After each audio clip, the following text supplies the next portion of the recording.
Mística Cidade de Deus, capítulo 4, livro 8, tomo 4, de Santa Maria de Ágreda. O templo de Diana em Éfeso é destruído por Maria Santíssima.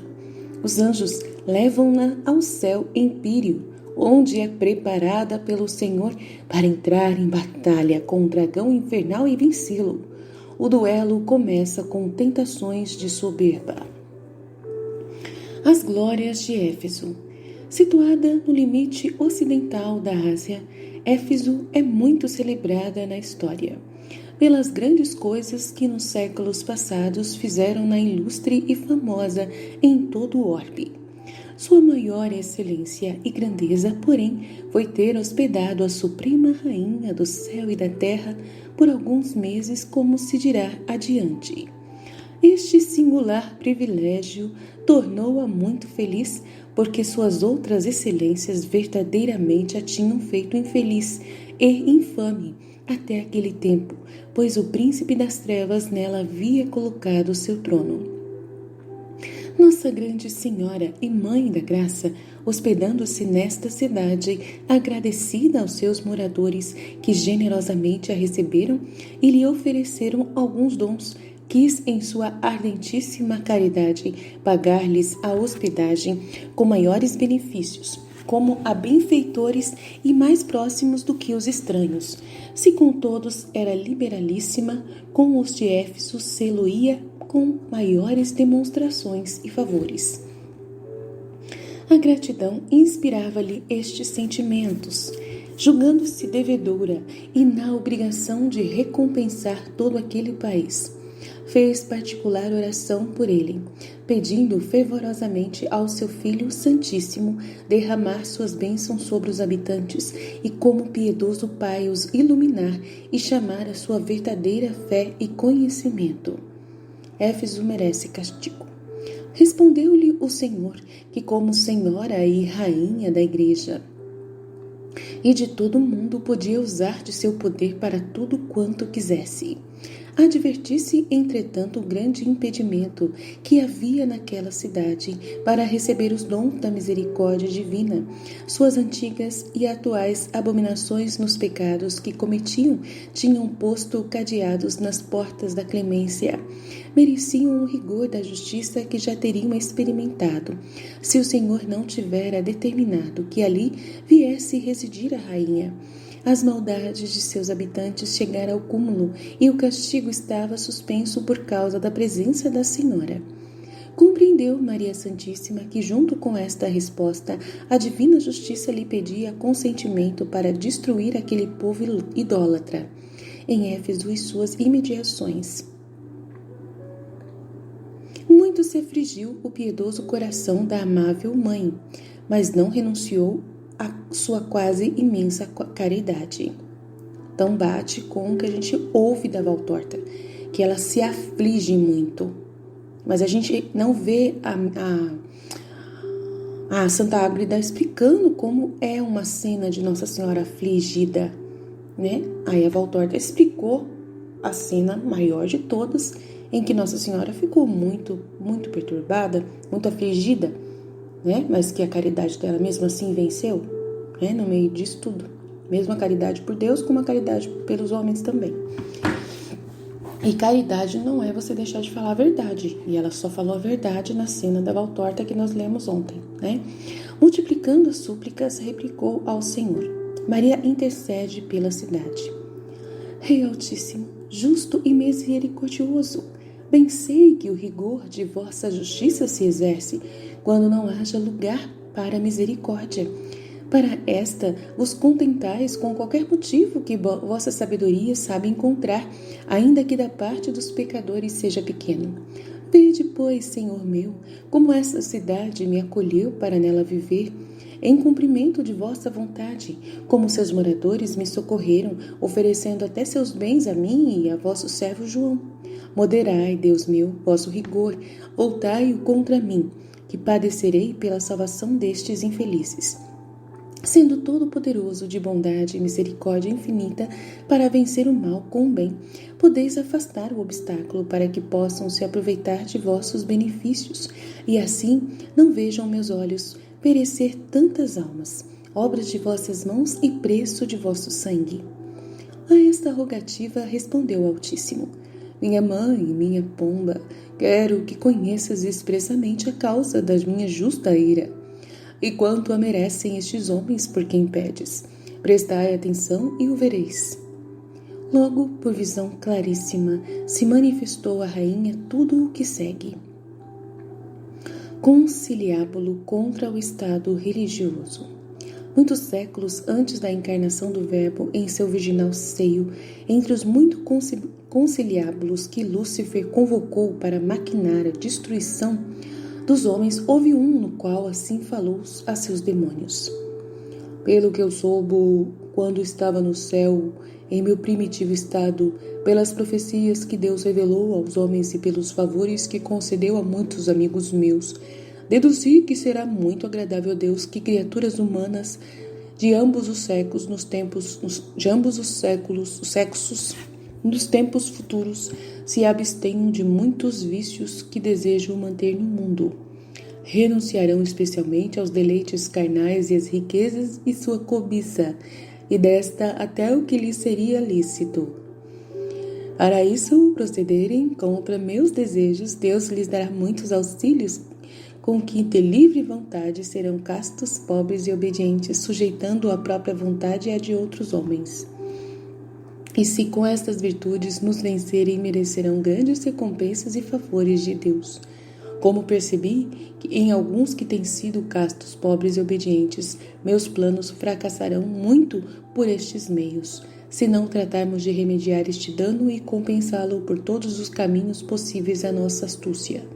Considero também que se o Verbo divino tomar carne humana, como temos entendido, será extremamente casto e puro, ensinando a muitos que o sejam, não só a homens, mas também a mulheres que, não obstante sua maior fraqueza, costumam ser mais persistentes. Isto seria para mim de maior tormento, tendo eu derribado a primeira mulher.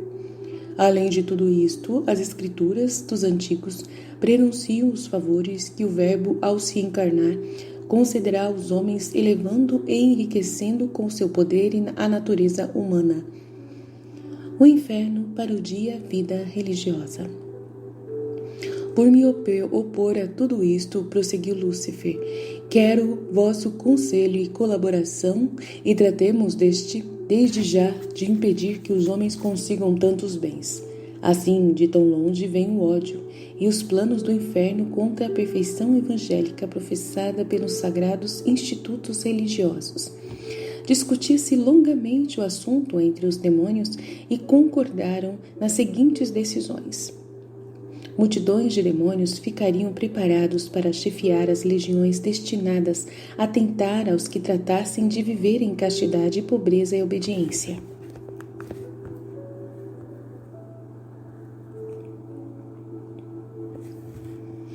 Desde logo, para a irrisão, especialmente da castidade, ordenariam uma espécie de falsas virgens, mentirosas e hipócritas, que sob esse falso título se dedicassem ao obséquio de Lúcifer e seus demônios.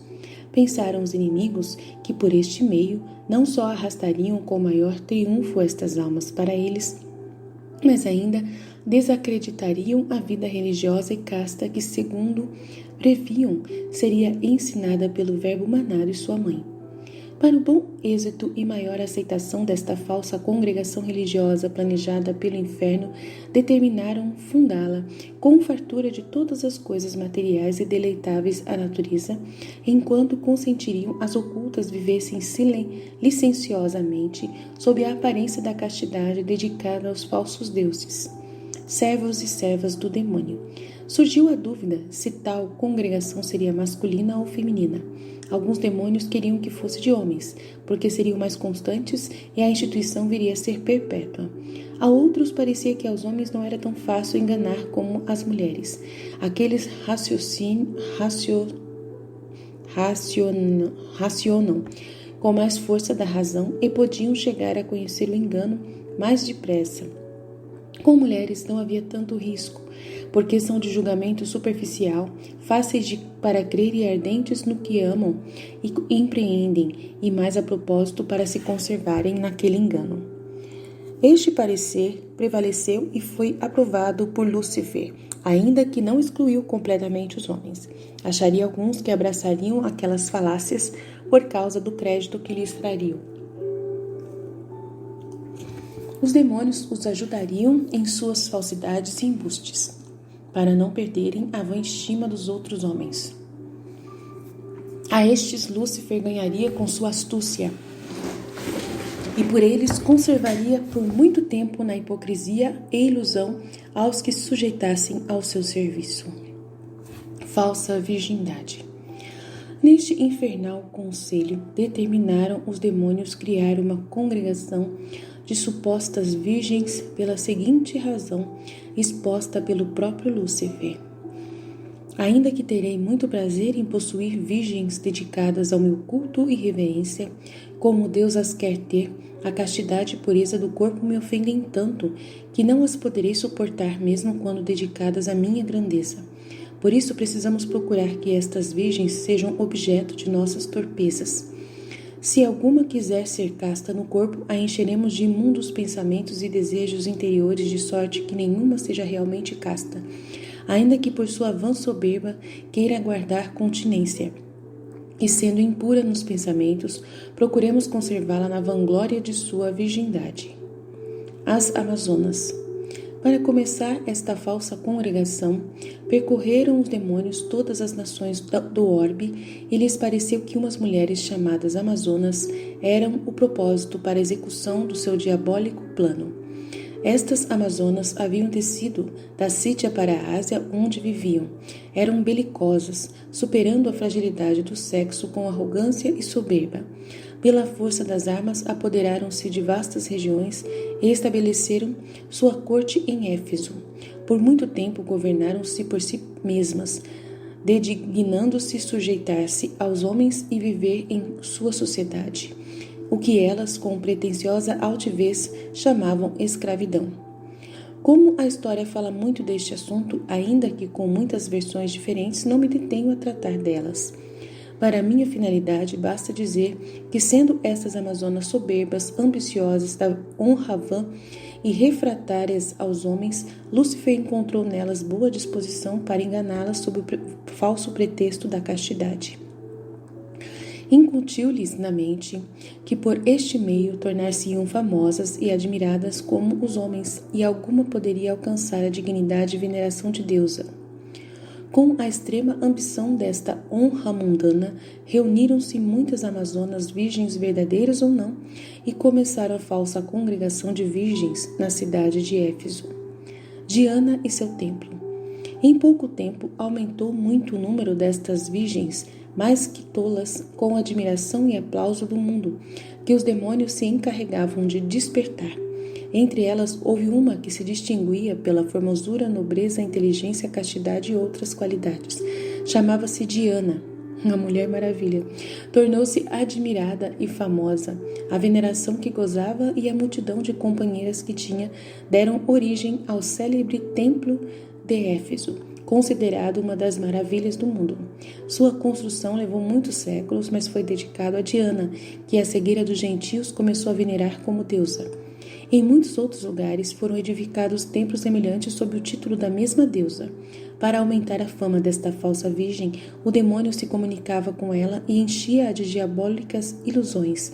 Muitas vezes revestia-a de falsos resplendores e lhe revelava segredos para que os vaticinasse.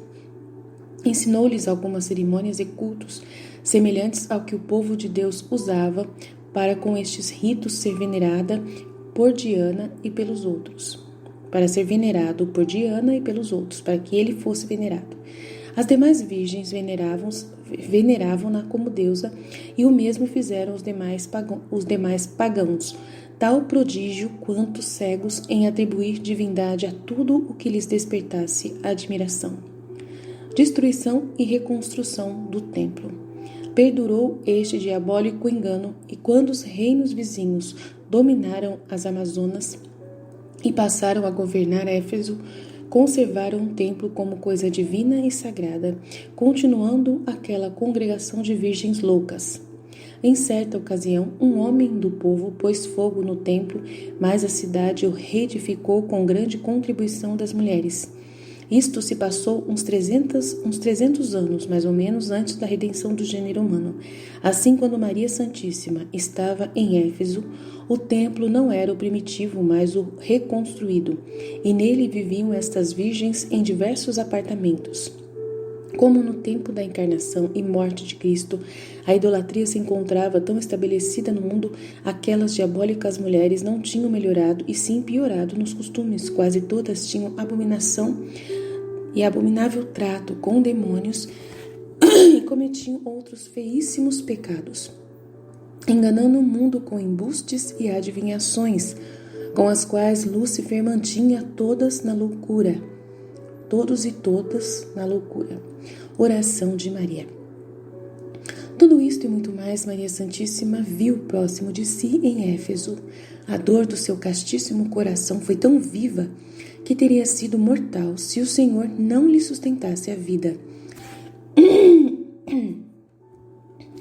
Tendo visto que Lúcifer usava por assento e cátedra de maldade o ídolo de Diana, prostrou-se em terra na presença do seu filho e lhe disse: Senhor e Deus Altíssimo, digno de toda reverência e louvor, estas abominações praticadas durante tantos séculos realmente são razão que tenham fim e remédio. Não pode meu coração tolerar que se preste a uma infeliz e abominável mulher o culto da verdadeira divindade que só vós, Deus infinito, mereceis.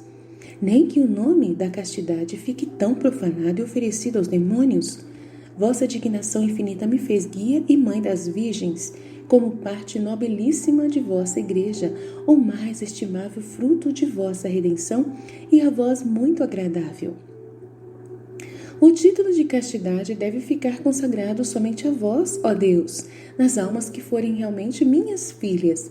Não posso, de hoje em diante, consentir ser usado por adúlteras. Queixo-me de Lúcifer e do inferno pelo atrevimento de ter usurpado injustamente este direito.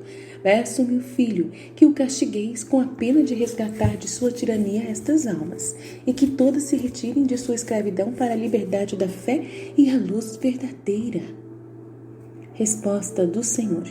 Respondeu o Senhor: Minha mãe, aceito o vosso pedido, porque não é justo se dedique a meus inimigos a virtude da castidade, ainda que seja só de nome, virtude que em vós se enobreceu tanto, e a mim é tão agradável.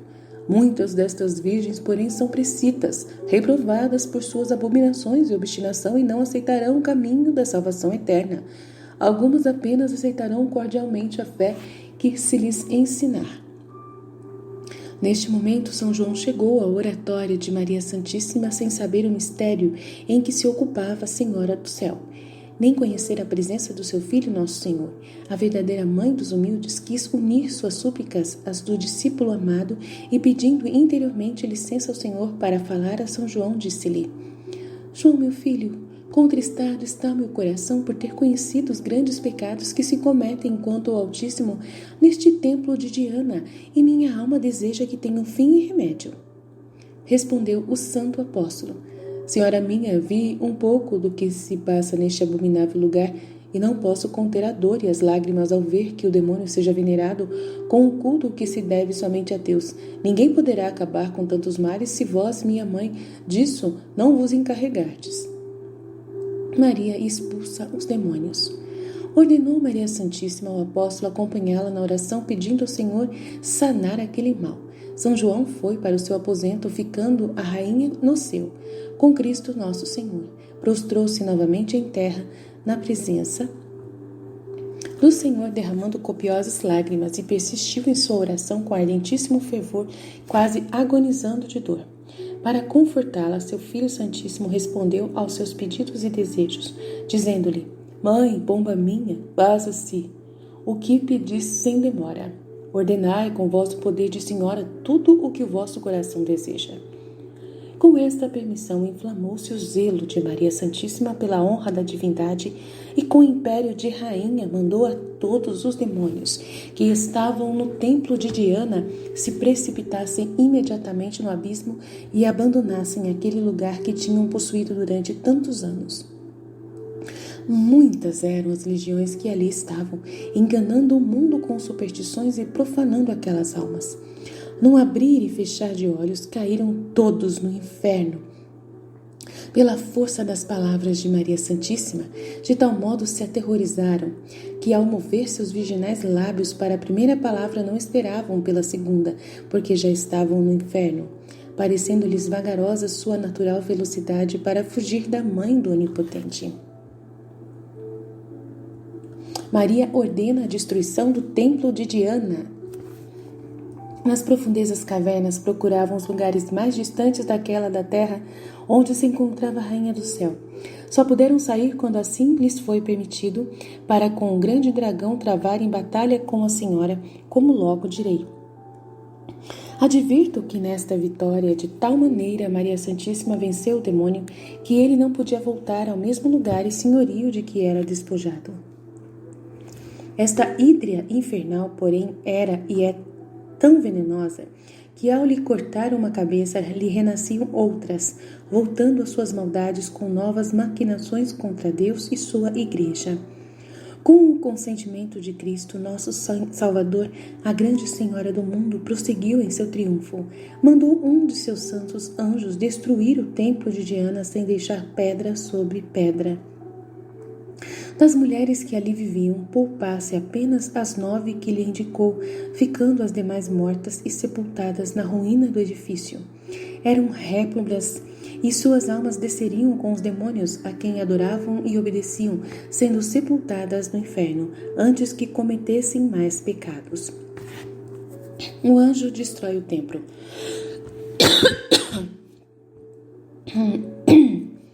O anjo do Senhor executou a ordem de sua rainha e senhora. Em alguns momentos, com assombro dos habitantes de Éfeso, derrubou o famoso e rico templo de Diana, edificado durante séculos. Salvou as 9 mulheres indicadas por Maria Santíssima e conforme havia determinado nosso Salvador, porque só estas se converteram à fé, como depois direi. As demais pereceram na ruína, sem delas ficar memória. Os cidadãos de Éfeso fizeram investigação para encontrar o autor da tragédia, mas não conseguiram indício algum, ao contrário do que acontecera no incêndio do primeiro templo, cujo delinquente se revelou por ambição de popularidade. São João Evangelista aproveitou do acontecimento para pregar com mais energia a verdade divina e retirar os efésios do erro e engano em que os mantinha o demônio. O evangelista e a Rainha do Céu deram graças e louvores ao Altíssimo pelo triunfo que haviam obtido sobre Lúcifer e a idolatria. Concordância com os Atos dos Apóstolos. A quem ler o que deixo escrito é necessário advertir que não confunda com o que os Atos dos Apóstolos referem no capítulo 19, quando depois de alguns anos São Paulo foi pregar naquela cidade. São Lucas fala no templo de Diana, narrando que um grande artífice de Éfeso, chamado Demétrio, fabricante de imagens de prata da deusa, com outros comerciantes congêneres, conspirou contra São Paulo, que em toda a Ásia pregava para não serem deuses os fabricados por mãos humanas.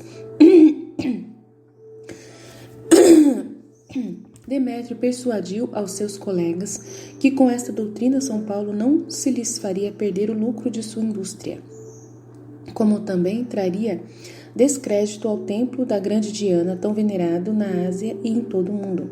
Esta conspiração agitou os fabricantes e eles, com toda a cidade, se puseram a bradar: grande é a Diana dos Efésios. E aconteceu o mais que São Lucas narra naquele capítulo.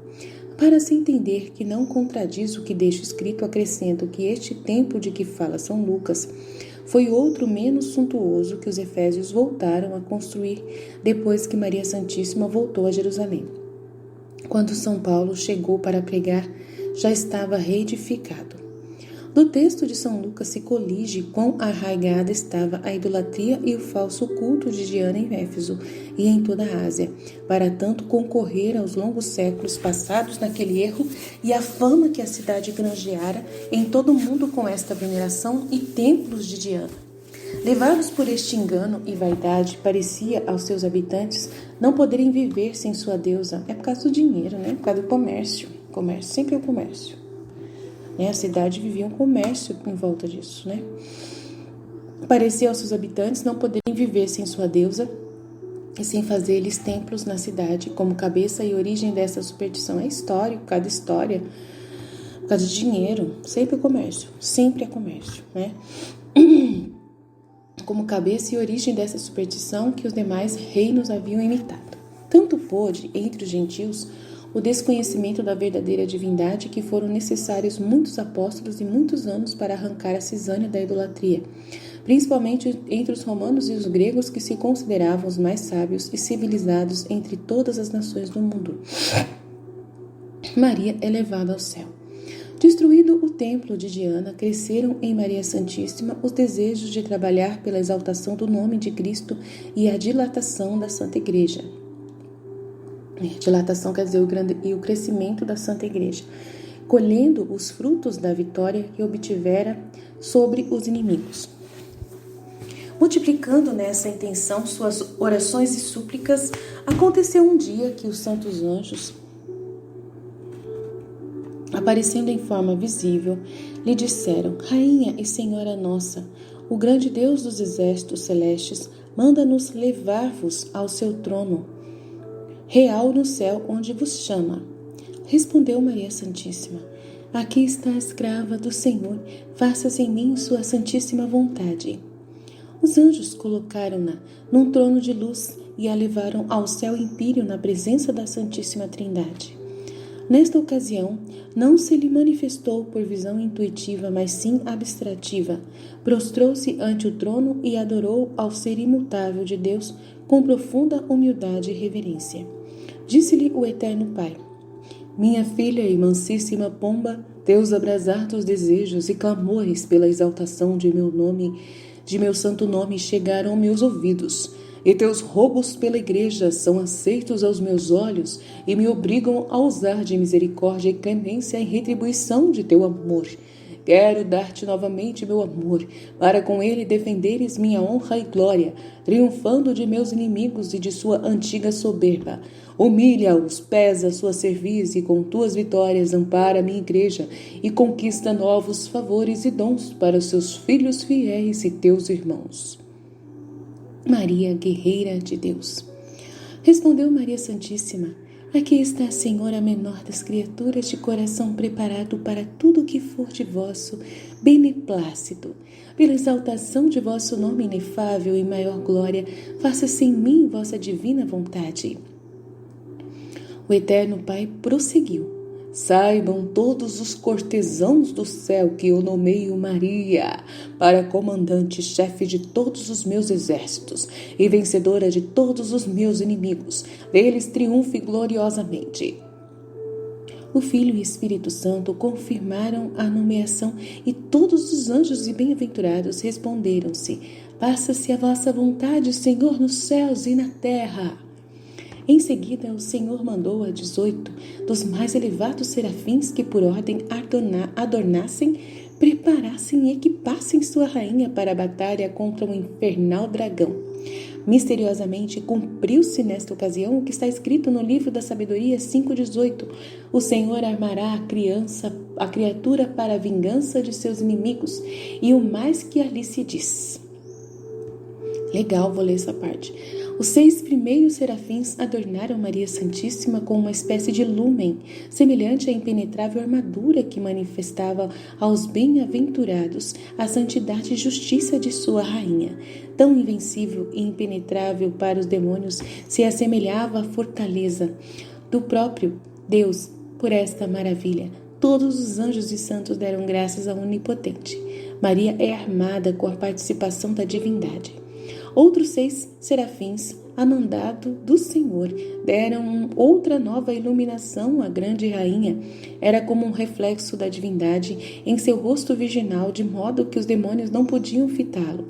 Em virtude deste dom, ainda que os inimigos se aproximaram para tentá-la, jamais puderam olhar sua face tão divinizada, nem o consentiu o Senhor por meio deste grande favor. Ordenou o Senhor aos últimos 6 serafins que dessem armas ofensivas a quem assumia por sua conta a defesa da divindade e sua honra. Cumprindo esta ordem, os anjos comunicaram às potências de Maria Santíssima novas qualidades e virtude divina, correspondente a todos os dons com os quais o Altíssimo a tinha adornado. Com este benefício foi concedido à grande senhora poder para, à sua vontade, impedir e deter até os mais íntimos pensamentos e tentativas dos demônios.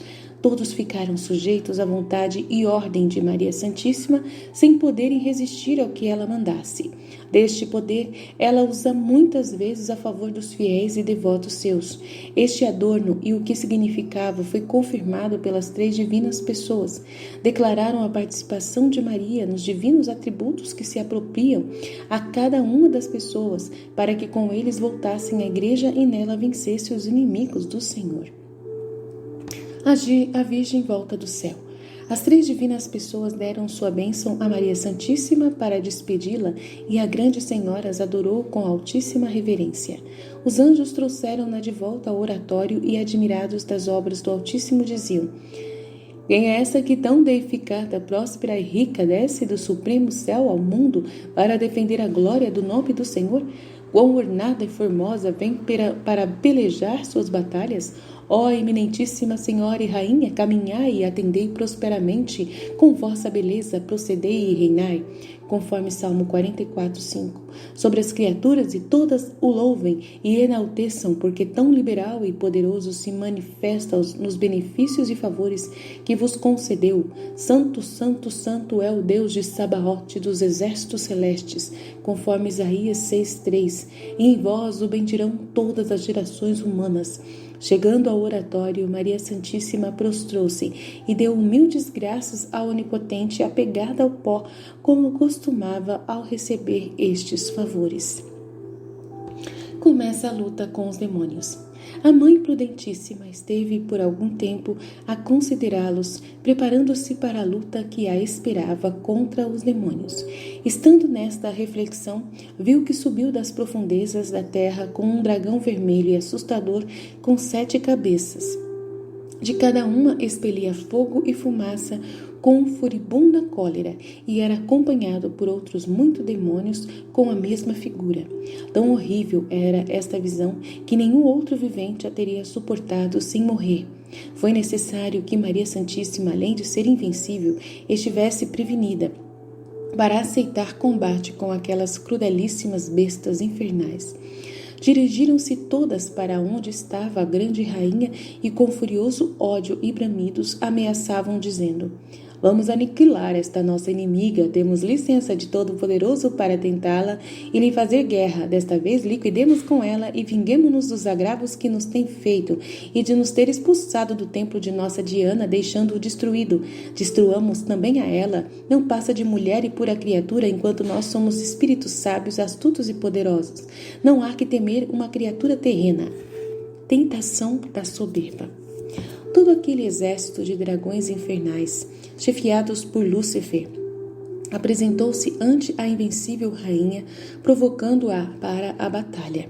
Sendo a soberba o mais forte veneno desta serpente e a porta por onde ordinariamente introduz outros vícios, com que derriba inumeráveis almas, pareceu-lhe bem começar por este vício, colorindo-o de acordo com o estado de santidade que imaginava em Maria Santíssima. O dragão e seus ministros transformaram-se em anjos de luz e nesta figura lhe apareceram, pensando que não os havia visto em sua própria forma de demônios. Começaram com louvores e adulações, dizendo: És poderosa Maria, grande e valorosa entre as mulheres.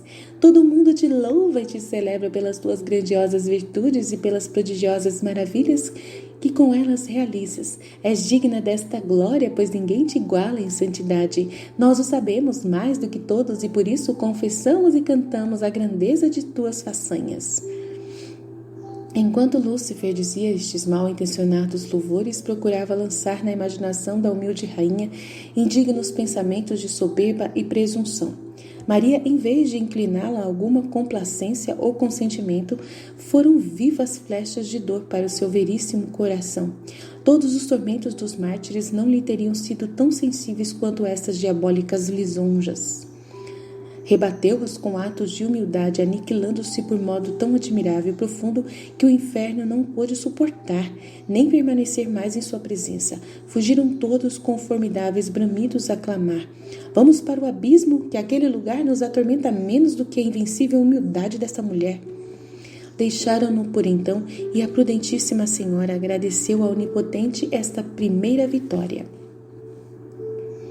Doutrina que me deu a grande rainha e senhora do céu e da terra, inveja do demônio. Minha filha, a soberba do demônio alimenta uma ambição que ele mesmo reconhece inatingível.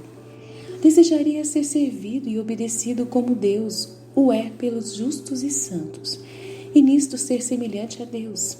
Impossível, porém, é conseguir tal coisa, pois ela implica contradição irredutível.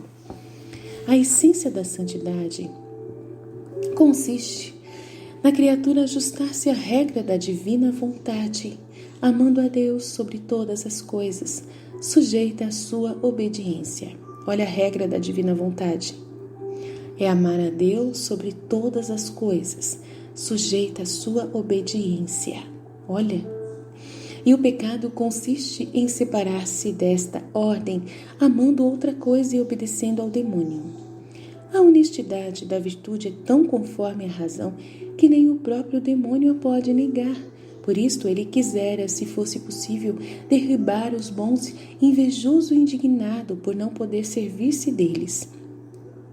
Pelo mesmo motivo, anseia impedir a glória de Deus em seus santos, o que não pode conseguir. Em consequência, porfia tanto em derribar aos seus pés algum cedro do Líbano de elevada santidade para fazer escravos seus aos que eram servos do Altíssimo. Nisto emprega toda a sua indústria, sagacidade e atenção com a mesma finalidade. Procura que lhe dediquem algumas virtudes morais, ainda que sejam só na aparência, como fazem os hipócritas e faziam as virgens de Diana. Com isto, parece-lhe que toma parte no que Deus ama e quer, e que mancha e perverte as virtudes que o Senhor estima, para através delas comunicar sua pureza às almas. Astúcia diabólica. Atende, minha filha, quantos são os rodeios, maquinações e ciladas que arma essa serpente para derribar os justos. Sem especial favor do Altíssimo, não podem as almas conhecê-las, muito menos vencê-las e escapar de tantas redes e armadilhas. Para alcançar sua proteção, quer o Senhor que a criatura não se descuide e não confie nunca em si mesma. Não cesse de pedir e desejar o seu auxílio divino. Não há dúvida que por si só nada pode e logo perecerá. O que muito inclina à divina clemência é o fervor do coração da alma. A pronta devoção às coisas divinas, acima de tudo, a perseverante humildade e obediência que ajudam a firmeza e coragem em resistir ao inimigo. Quero que fiques advertida, não para teu consolo, mas para te acautelares, que são muito raras as boas obras dos justos, nas quais essa serpente não derrama um pouco de seu veneno para infeccioná-las. Ordinariamente procura, com refinada subtileza, despertar alguma paixão ou inclinação terrena que quase imperceptivelmente desvia ou atrapalha a intenção da criatura. Leva-as a não agir puramente por Deus, legítima finalidade da virtude e com outras intenções seus atos tornam-se viciosos ou inteiramente ou em parte, visto que esta cisânia mistura-se com o trigo. É difícil conhecê-la no princípio, se as almas não se despojam de todo o afeto terreno, examinando suas obras à luz divina. Discernimento de espírito. Bem avisada estás, minha filha, deste perigo e do desvelo que o demônio tem contra ti, bem mais do que contra outras almas. Não seja menor o teu contra ele. Não confies apenas em tua boa intenção. Não obstante, deve ser sempre boa e reta, por isso só não basta, e a criatura nem sempre o percebe. Muitas vezes, sob aparência de boa intenção, o demônio a engana, propõe-lhe algum bem presumível e muito distante que leva a algum perigo próximo. Acontece que cai logo no perigo e não chega àquele bom fim com que o demônio a enganou. Outras vezes, apesar da boa intenção, deixa de examinar certas circunstâncias que levam a agir sem prudência e viciosamente. Outras ainda, com alguma intenção que parece boa, deixa agir as inclinações e paixões terrenas que se escondem no coração. O remédio para tantos perigos é examinar tuas boas obras à luz que o Senhor te infunde na parte superior da alma. Então compreenderás como separar o precioso do vil, a mentira da verdade, o amargor das paixões da doçura da razão. Com isto, a divina luz que está em ti não será obscurecida pelas trevas, e teu olho será simples e purificará todo o corpo de tuas ações, conforme Mateus 6:22 e Jeremias 15:19. Deste modo serás toda e em tudo agradável ao teu Senhor e a mim. Olha que importante essa doutrina, gente. A boa intenção que nós temos não é suficiente. Tá vendo? A gente tem que ser vigilante, né? Examinar todas as circunstâncias que possam nos levar a agir sem a prudência e viciosamente. Então, às vezes a gente age com uma certa sutileza, que a gente acha que é boa da nossa parte, mas é o inimigo quem está nos enganando. Então, a gente tem que ficar esperto com isso. Eu já fui... é perigoso, eu sempre estou sendo tentada pelo inimigo, sempre. Nessa situação. Então, tem que lutar contra isso. E eu percebo claramente que é complexo esse negócio, né? Então, a gente vai conseguir vencer. Se a gente for humilde, como Nossa Senhora é. Sempre humilde, sempre pedir a ajuda de Jesus, sempre.